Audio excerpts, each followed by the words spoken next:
of The Glittering Court by Richelle Mead. So we're just going to do a basic run over of the story and what we thought and what we didn't like about it.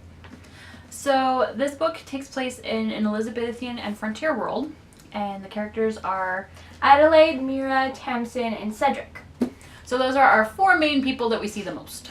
Adelaide is the main character. We get to see the entire book from her perspective, and she is a countess. She's a countess of Rothford, so she's kind of like a Higher up, and she owns her own place.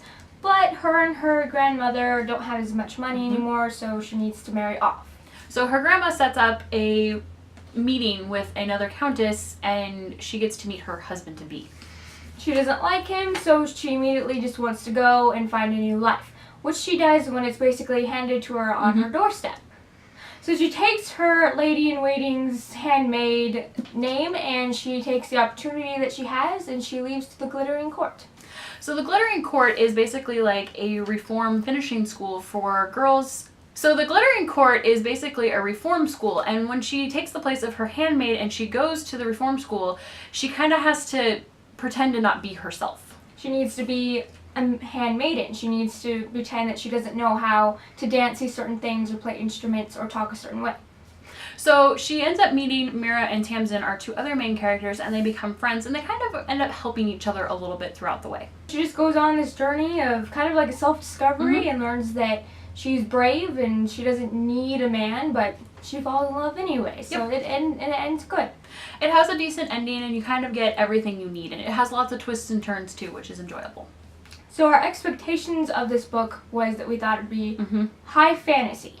Which we were kind of disappointed when it wasn't. We both thought that maybe it would have to do with fairies or something more along that line, and it really didn't. Our dislikes of it would be the lack of fantasy, at least for me. And for you, you had a few that you didn't like.